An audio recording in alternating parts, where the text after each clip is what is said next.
There's no good way to describe what it feels like when someone nukes your life mid-dinner, but I'll try.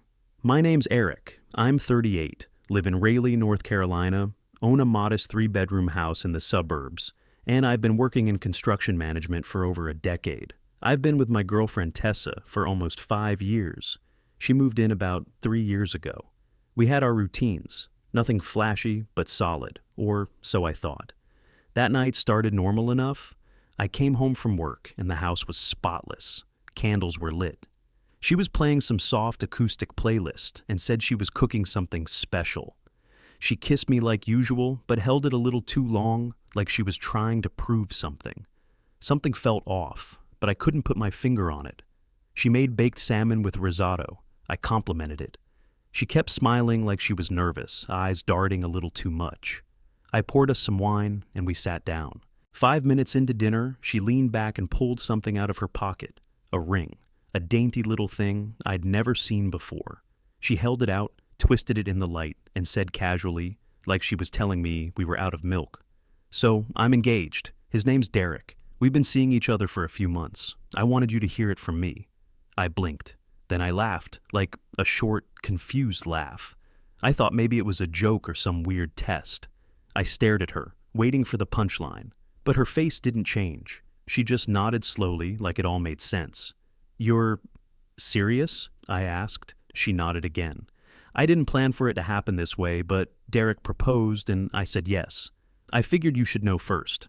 I'd like to stay here for now, just until we figure out the logistics. The room went quiet. All the noise in my head just shut off. Right then, I knew. It was over. No fixing, no negotiating. Done. I leaned back, set down my fork, and said, "Congratulations." That threw her. She tilted her head like she didn't hear me right. I stood up calmly and added, "You'll need to pack your stuff and be out tonight." She blinked, confused. "Wait, what? Why are you being like this? I thought we could talk like adults."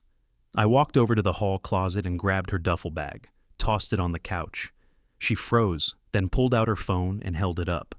"Just so you know, I'm recording, in case you try anything." And right there, I made a decision. This wasn't going to become a circus. I wasn't dragging it out. I looked at her holding her phone like it was a weapon, and I said flat out, "You've got 1 hour to pack the essentials and get out." She didn't move, just stood there with her mouth half open like she couldn't believe I wasn't groveling or crying. "You can't kick me out like that," she snapped. "I live here." "No, you stayed here," I said. "You've never paid rent. Your name's not on the lease. I bought this house before I even met you. You've got no legal standing. You have no right to stay."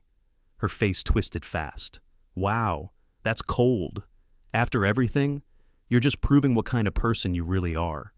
I crossed my arms. "If I'm that bad, go call your fiancé. I'm sure he'd love to hear from you right about now." That hit her. Her eyes flicked down and her mouth shut tight for a second. Then she stepped back and hit record again on her phone. "This is my ex," she said, pointing the camera at me. "He's kicking me out with no notice. I have nowhere to go. He's being abusive and manipulative and I need help." I just stood there. I didn't say a word, didn't give her anything. If she wanted to play it that way, fine. I'd play smart. I grabbed my phone, walked a few steps away, and called the police. Calm voice, clear words. I told them exactly what was going on. No threats, no yelling, just a breakup where someone refused to leave. I said I needed it documented for my protection. She lost it when she heard me say, "Police." "Are you serious? You're calling the cops on me." "Yep," I said, "because I'm not about to be the guy getting smeared online or worse. I want it documented and done clean." "Unbelievable," she muttered, pacing the living room. "You're acting like I'm some criminal. You're the one being hostile." Then she switched tactics. She sat on the edge of the couch and started sobbing, full performance. "I have nowhere to go, Eric. I gave years of my life to you. You can't just toss me out like garbage, please." I kept my distance. "Call Derek. He proposed, didn't he? Tell him it's real now." She stared at me, blinking fast, then shot up and slammed her hand on the counter. "You don't understand what you're doing. This isn't just about you. I'm scared. I'm alone. You're making me look like the villain." "No," I said. "You did that yourself." She went back and forth like a broken switch. 1 second crying, next second shouting, then circling back to her phone to narrate it all like she was doing a live stream. She even turned on the selfie camera and said, "Y'all, if anything happens to me tonight, just know this man put me in danger." My hands were shaking a little, but not from nerves. It was adrenaline, but it was clean. I felt clear-headed for the first time in a while. That's when it clicked, how much of our relationship had been like this. The drama, the guilt trips, the way I always backed down when she cried or made herself the victim. I'd been in it so deep, I didn't even notice the manipulation until it was too obvious to ignore. Now, it was all right there in front of me. I went and unlocked the front door for the cops so they wouldn't have to knock. I stood by the entry, arms crossed, eyes on her pacing. 5 minutes passed. She grabbed her phone again and whispered, "This is abuse. You can't just leave someone homeless. I'll tell everyone. They'll know." I didn't respond, just kept watching the clock. Then blue and red lights flashed through the front window. She froze. Her phone dropped to her side. Her whole posture changed, like she finally realized this was real. A knock came on the door. I stepped forward and opened it. 2 officers walked in, calm, professional. Tessa stood up straight, but her voice cracked when she said, "I'm the one being kicked out." I could see it in her face. She wasn't ready for this to be official. But it was too late. The show was over. One of the officers stepped in first, hand resting near his belt. "We got a call about a domestic situation?" I nodded. "Yeah, nothing violent. She's refusing to leave my house after announcing she's engaged to someone else." The second officer scanned the room, eyes landing on Tessa, who was still standing stiff by the couch, arms crossed now, face flushed, but trying to hold composure. "She says I have no rights," she blurted out. "But I've lived here for years. This isn't just his place." The first cop looked at me. "Sir, you own the property?" "Yep," I said, already reaching for the folder I'd grabbed earlier from my desk drawer. Title, mortgage statements, utilities, all in my name. I handed it over. "She moved in a few years ago. No lease, no rent, doesn't pay utilities. I cover everything." The second officer flipped through the paperwork. "So she's not on any of these documents?" "Not a single one," I said. "She's never paid a dime. This is my home." Tessa cut in, voice louder now. "I've been here 3 years. You can't just act like that doesn't matter. I have stuff here. I've built my life here." The first officer turned to her calmly. "Do you have anything showing financial contribution, rent payments, shared accounts, even text messages discussing rent?" She opened her mouth, then closed it. She glanced down, fumbled with her phone, then looked back up. "I didn't need to pay. We were in a relationship. That was our agreement." "So verbal?" the cop clarified. "Yes." He raised an eyebrow. "And he's ending the relationship now?" She didn't answer that directly. "He's trying to throw me out with nothing. He called you like I'm some squatter. That's emotional abuse." The cop handed back my paperwork and looked her dead in the eye. "Ma'am, right now, all we're seeing is a guest who is staying here without contributing financially or being on any lease. Legally, you don't have tenant rights in this situation. You're not being evicted. You're being told to leave a private residence you don't own or pay for." She laughed in disbelief. "So that's it? I'm just nothing now? Because I don't have receipts?" The second cop shrugged slightly. "That's how it works in this kind of case." She stormed off toward the bedroom. "Unbelievable." I stayed where I was, no smirking, no victory dance, just quiet relief that someone else could finally see what I'd been dealing with. 10 minutes later, she came back out with her phone to her ear. "No, I need you to come get me," she hissed into the phone.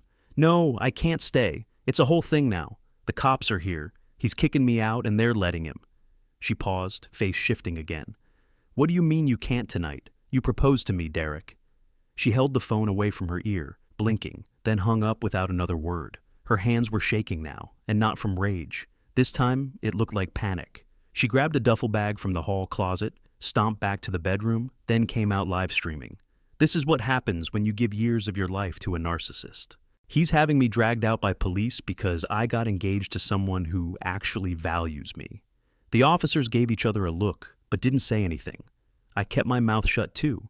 She started stuffing clothes and shoes into the bag like she was on a timed game show, moving fast and throwing things in every direction. Half of it wasn't even hers, but I let it go. I just wanted it over. One of the officers took a small step toward her. "We're going to ask you to leave voluntarily, ma'am. If you choose not to, things will get more complicated. We're not here to escalate anything." She glared at him, then back at me. "This is cruel." I didn't say anything. Just leaned against the wall, arms crossed again, watching her finally lose the control she always thought she had. She zipped the bag hard, swung it over her shoulder, and turned her camera on herself again. Leaving the house I built my life in, with nothing but a bag. "I hope you're proud."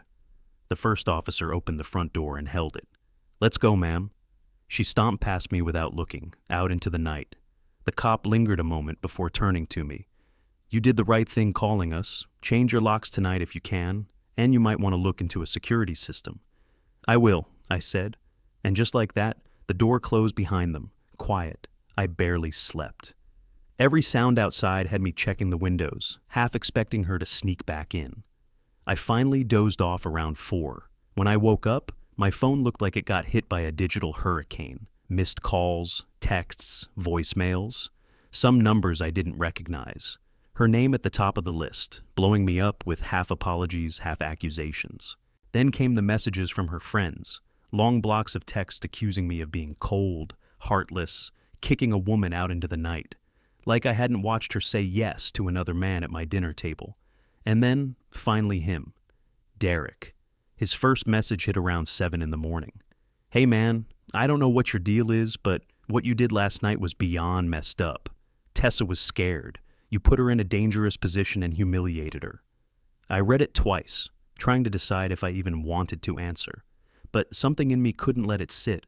I typed back, "She lived in my house for free for 3 years, lied to me for months, got engaged to you behind my back, then expected to keep living here like nothing changed. That's what happened." He didn't reply for a while. When he finally did, it was shorter. That's not the version I got. I didn't bother answering again. Let him sit with it. Around 10, my phone rang. It was her mom. I almost didn't pick up. But curiosity got the better of me. "Eric?" she asked, voice tight. "What's going on? Tessa called me crying last night, and now I'm hearing things I don't understand." "She didn't tell you she was engaged?" I asked, flat. There was silence on the other end. "What?" "She accepted a proposal from another man, then came home and told me over dinner like it was no big deal, expected to stay here after that." Her mom let out a slow breath. "She said there was a misunderstanding, that you blew up and kicked her out over a small argument." "Then you might want to ask her to show you a ring," I said, "and maybe ask the guy she's engaged to what he thought was going on." She didn't say much after that, just thanked me for taking her call and hung up. It was satisfying, not in a petty way, but in a quiet, steady way. I didn't have to twist the truth. I didn't have to yell. The facts were doing the work. Around noon, I heard a knock. I checked the camera first. Derek, standing on my porch like he owned the place, arms folded, trying to look calm. I opened the door a crack. "What?" "I need to get some of Tessa's things," he said. "She says you're keeping her stuff." "Nope," I said. "She left with bags full last night. Whatever's still here, I'm boxing up for a third-party pickup. No one's coming inside." His jaw flexed. "Man, she's a mess right now. She's saying you threatened her. Everything's documented." I cut him off. "Police report, security footage, messages. I'm not letting this turn into a circus." He stared at me like he didn't know what to say. Then he tried again. "Look, I'm not here to fight. I'm just trying to help her." "Then you can help by telling her to stop sending people to guilt me," I said. "She made her choice. I'm just dealing with the fallout." I shut the door before he could respond. I stood there for a second, listening to him walk away.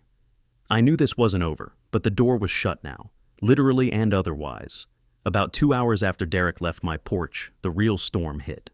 I got tagged in a post I didn't even see right away. A friend sent me a screenshot with the message, "WTF is this about?"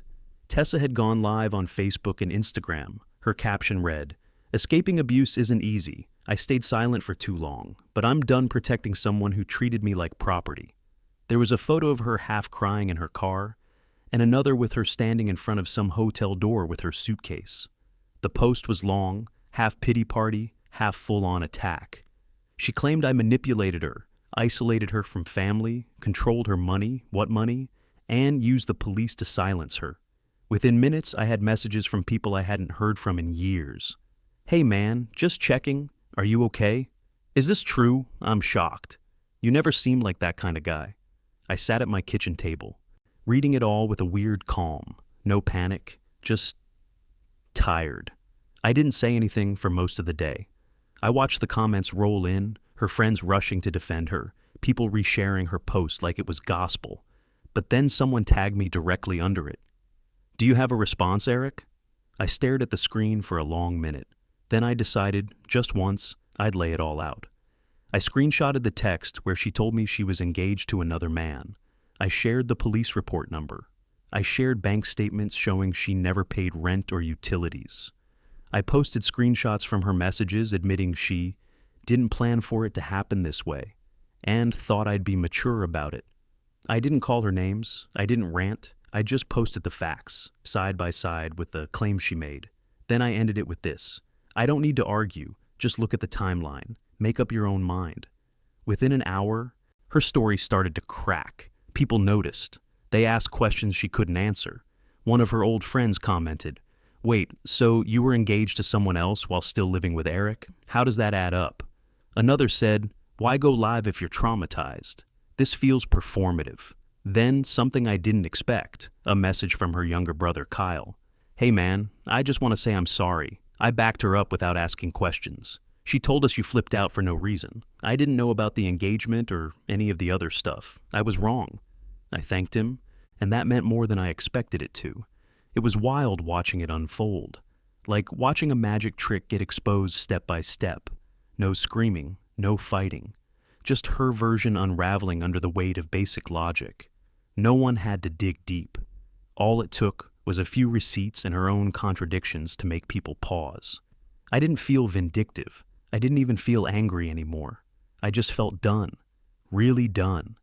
That night, I started packing the rest of her stuff. What she'd left behind in drawers and closets, old jackets, makeup, chargers, half-used lotions. Some framed photos of us that now felt like props from a bad play. I didn't dig through anything. I didn't smell her sweaters or flip through her notebooks. I just packed, fast and clean. Then I called a mutual acquaintance who was neutral in all this and asked if they'd be willing to handle the handoff. They agreed. I put the boxes near the front door and sealed them up tight. No note, no drama. Just a clean line drawn between then and now. And for the first time in days, I went to bed without checking my phone. It was almost midnight when I heard the knock. Hard, fast, no rhythm to it, not friendly. I was on the couch, lights off, just watching something brainless on TV. I sat up, heart already going. Grabbed my phone, checked the front cam. 3 guys on my porch. One of them was Derek. I didn't move, just hit record on the cameras and stayed exactly where I was. Then came the second knock, louder, more aggressive. "Eric, open the door." I stayed silent. Another voice chimed in. "We just want to talk, man. Don't be a coward." One of them tried the doorknob. That was it. I grabbed my phone and called the police. Calm, clear. 3 males on my porch. One of them is my ex's fiancé. They're trying to force entry. I have it all on camera. I'm alone inside. Dispatcher didn't waste time. "Officers are en route now. Stay inside. Keep doors locked." While I was still on the line, I saw one of the guys walk around toward the side gate. Another stepped off the porch toward the back. I spoke into the phone, still watching the camera feed. "They're checking windows now." "Stay on the call with me," the dispatcher said. "Officers are minutes away." My hands were steady, but I felt the tightness in my chest. Not fear, focus. This was a line-crossing moment, and they were about to find out they picked the wrong guy. Derek's voice rang out again. "We just want her stuff, man. This doesn't have to be like this." I didn't answer. One of the cameras caught them rattling the backyard slider. Another guy walked past the garage, flashing a light through the window. This wasn't just talking. This was a stunt. They thought showing up deep into the night would scare me into backing down. Instead, they got flashing blue and red in under 4 minutes. 2 squad cars pulled up, tires screeching just enough to feel intentional. The guys scattered fast, like cockroaches. One tried to jog away down the sidewalk, but he got cut off quick. They put him in cuffs on the hood of the cruiser. I opened the door for the officers, phone still in hand, camera feed pulled up. "Everything's recorded," I said. They tried the doors, checked windows, trespassing, attempted forced entry. They're mad about a breakup. Derek was standing on the edge of the driveway, arms up, doing that fake innocent routine. "We weren't trying to break in. We just wanted to talk." The officer looked unimpressed. "At midnight, with 3 people checking doors and windows, try again." I handed over the video. "The guy in cuffs tried the back door. That's him right there." The cop nodded. "We've got enough. You want them trespassed?" "Yes, all of them." The third guy, the one who circled back from the garage, tried to protest. "We weren't going to do anything. She said you were holding her stuff hostage." "Everything's boxed," I said, "and I've already arranged a third party to handle pickup. You all showed up uninvited and started creeping around like this was an ambush." Derek's face turned red. "You made this worse than it had to be. I came here respectful. You came here at midnight," I snapped. "With backup. That's not respect. That's intimidation." An officer stepped between us. "Sir, step back. We're finishing the paperwork. You're being formally trespassed. Do not return to this property for any reason." The guy in cuffs kept talking like he thought it would help. "Come on, I didn't touch anything. Just looking. Can't we just get a warning?" "You're being detained for attempted unlawful entry," the officer said. "You can argue the rest downtown." I stood on my front step, arms crossed, watching them scramble, watching their whole vibe flip now that cops were involved. That was the thing. These guys thought they were big shots. Thought their presence, their tone, their numbers would make me fold. But the second real consequences showed up, the act crumbled. Derek pointed a finger at me while backing up toward the curb. "You're gonna get sued for this. You can't just humiliate people and act like you're the victim. Take it up with your lawyer," I said. He barked something else, but the cops started moving him along. One of them turned back to me. "Get the locks changed first thing, and consider adding motion lights in back." "I'm on it," I said. The door shut behind me, and for a minute, I just stood there in the dark, listening to the cruisers pull away. This was no longer some messy breakup. It was a war she started, and I was finally fighting back, with evidence, not emotion.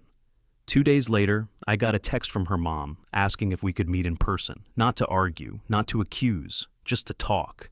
We met at a quiet diner off the highway, middle of the afternoon, neutral ground. She was already there when I arrived, sitting stiff in a booth with her purse clutched in both hands. She looked tired, older than the last time I'd seen her. "Thank you for coming," she said as I sat down.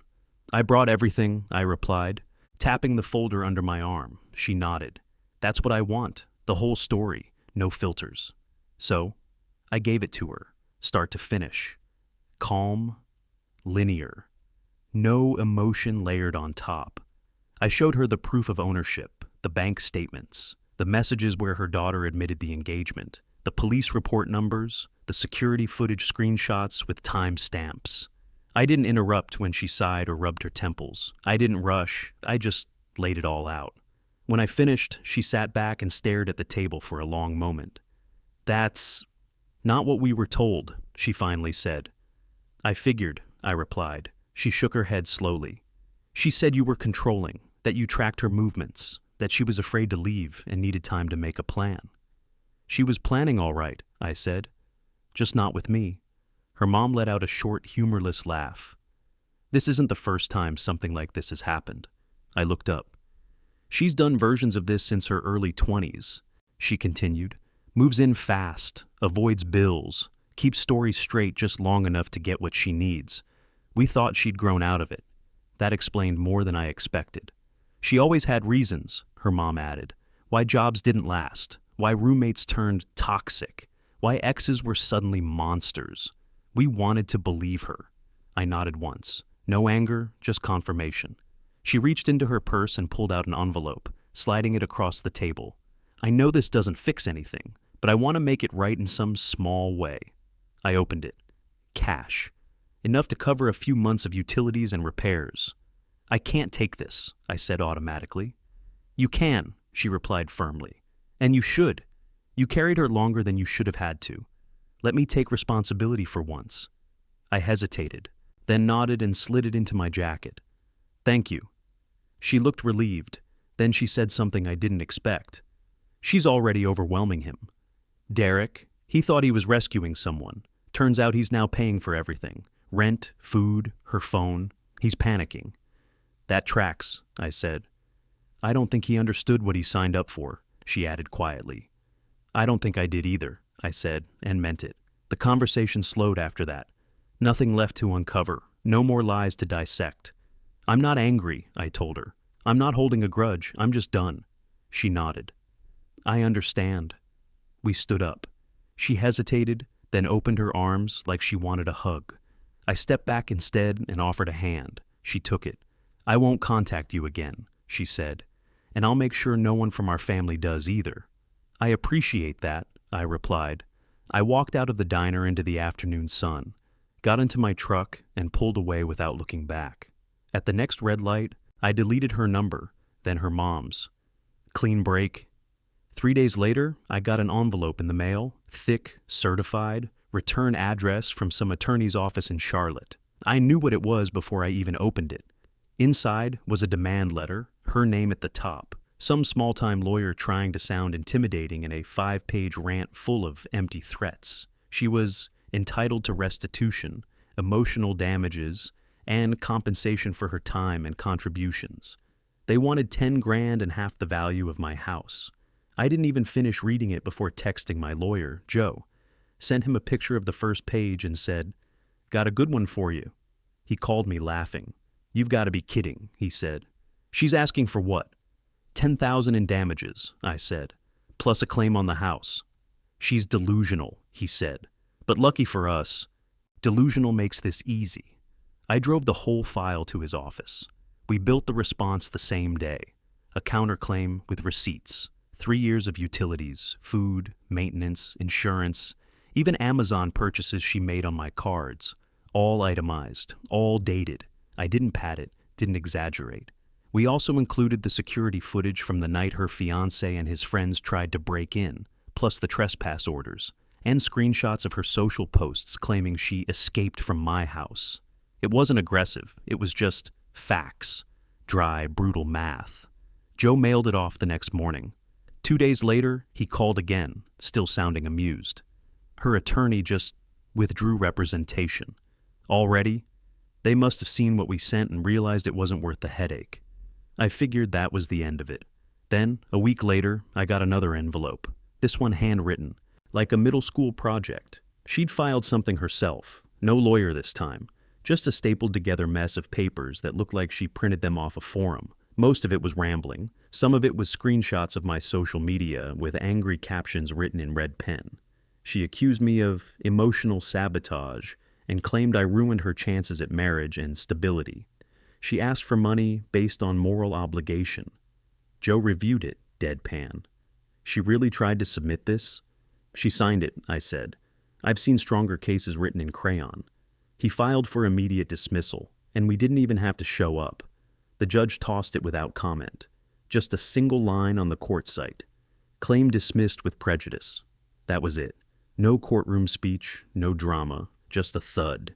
Her last little attempt at control, crushed under its own nonsense. It felt anticlimactic in the best way. There was no satisfaction in beating her. It wasn't even about winning. It was just relief. The kind that sits in your chest, quiet and solid. I walked out of Joe's office, sat in my truck, and stared through the windshield for a few minutes. I finally let myself believe it. The worst was behind me. A few days after the judge tossed her claim, I got a message from her brother, Kyle. "Got a minute? Things are a mess over here." I didn't want to get involved again, but I was curious. I called him that evening. He didn't waste time. She moved back in with Mom, blew up at her within 48 hours, accused her of taking your side, started breaking things. Mom kicked her out. "Where's she now?" I asked. "Couch surfing, for now. Derek dumped her last week." That made me pause. "Seriously?" Kyle let out a breath. He finally saw it, the manipulation, the lies. She told him she was pregnant, and when he asked for proof, she admitted it was fake, said she needed a reaction. That was it. He packed her stuff while she screamed at him. Damn. She drained his account too, used his card to order food, makeup, rides, all while claiming she was broke. He found out when his rent bounced. It felt like listening to a rerun of my own life. Different guy, same story. "She told everyone you abused her," Kyle continued. "Even us. Now that we've seen everything, it's obvious. She just doesn't stop." I didn't gloat, didn't rub it in. I just let him talk. She even tried staying with one of her old friends, he added. Did the same thing, cried about being homeless, manipulated her way in, started controlling the whole house, got kicked out within a week. He paused. Honestly, man, I don't know where she's going to end up. She's burned through every bridge we warned her not to set on fire. I thanked him for the update, told him I appreciated him being real with me. After we hung up, I started getting messages from mutual friends, people I hadn't spoken to in years. One guy said, I just saw her spin the same story she told about you to someone else. Word for word, only the names changed. Another messaged me. She told my brother he was her soulmate while she was still living with her last boyfriend. The timelines don't even try to make sense anymore. And just like that, her whole web started unraveling. I didn't say anything, didn't comment, didn't post. I didn't need to. The more people started comparing notes, the faster it all fell apart. Turns out, once you're on the outside, the patterns are obvious. She wasn't just bad with me. She was like this with everyone.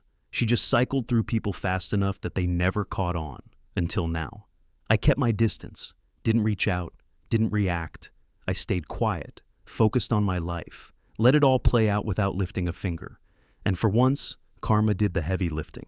It's been 5 months now, and for once, nothing's on fire. No surprise phone calls, no late-night drama on the porch, no wild accusations or social media meltdowns, just silence, peace.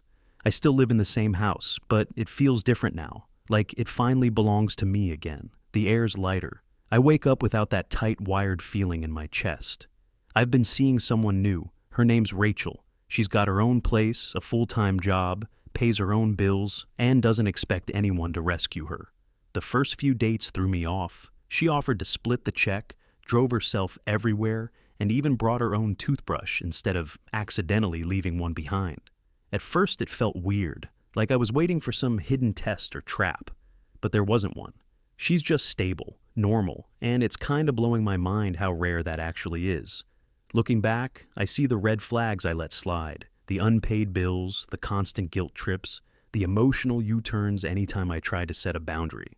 I told myself I was being patient, supportive, understanding.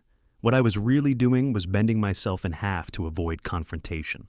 The betrayal sucked, no way around it. But I've started to realize she might have done me the biggest favor by blowing it all up. If she hadn't dropped that ring on the table that night, I'd probably still be stuck in that loop, carrying all the weight while getting none of the respect.